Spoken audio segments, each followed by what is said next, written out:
America is not a democracy. The people do not choose the president.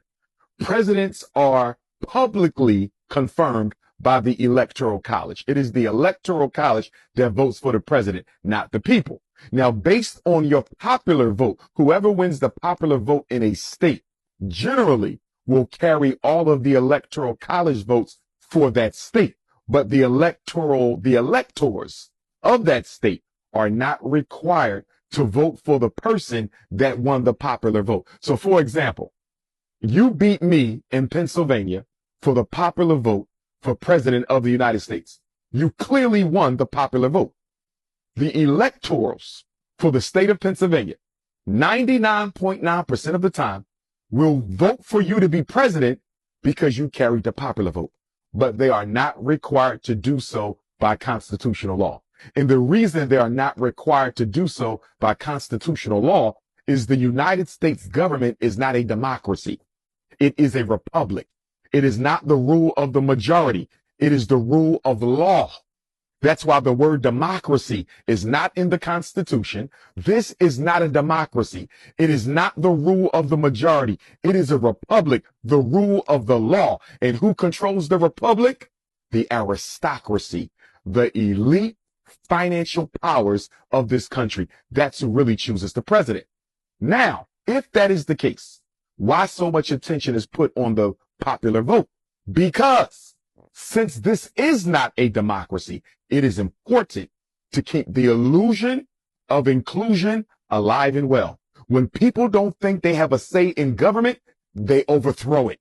When people don't think they have a say in government, they spark revolution. When people don't think they have a say in government, rebellions happen. So it is important for the power structure, the media, the corporate oligarchy to manipulate the American collective consciousness into voting for the person they pre-selected.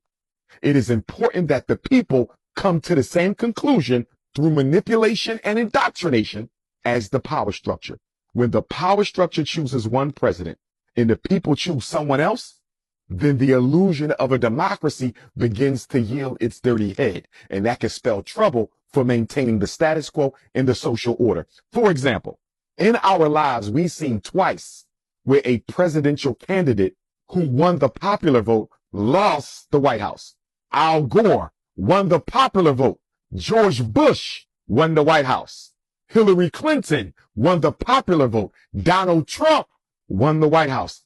They can't keep letting that happen, because the more and more that the people choose one person and the power structure choose another, when people start to see that we really don't control this government, we really don't choose our leaders, they start to rebel. And that's why so much energy is put into the popular vote, because it needs to confirm the selection of the secret government. Now, with that being said, who do I think the power structure wants in the White House at this moment?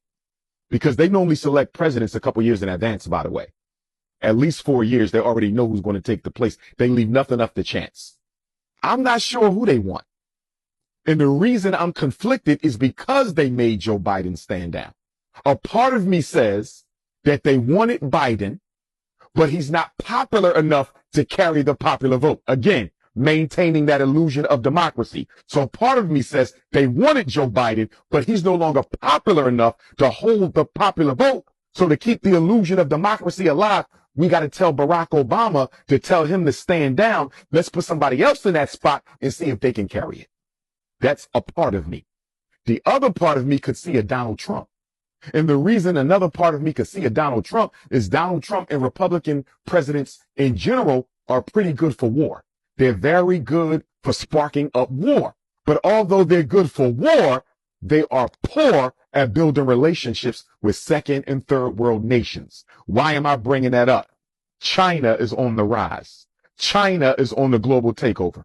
Can Donald Trump build the relationships with South Africa? Can he build the relationships with Nigeria and Cameroon? Can Donald Trump build the relationships with Ethiopia and Egypt that the shadow government needs America to have so they can continue to go into the mother continent and freely exploit the resources? I'm not sure Donald Trump is the president to build those political relationships with Africa, Jamaica, Brazil, so forth and so on. I'm not sure he's good for that. And if he's not good for that, if the shadow government doesn't believe Donald Trump is good enough to build those diplomatic relationships so white corporate America can continue to rob the resources of the black nations of this world, then they might choose resources over war. It's really going to come down to whether or not the shadow government values the Chinese threat more or the need to make money in war more.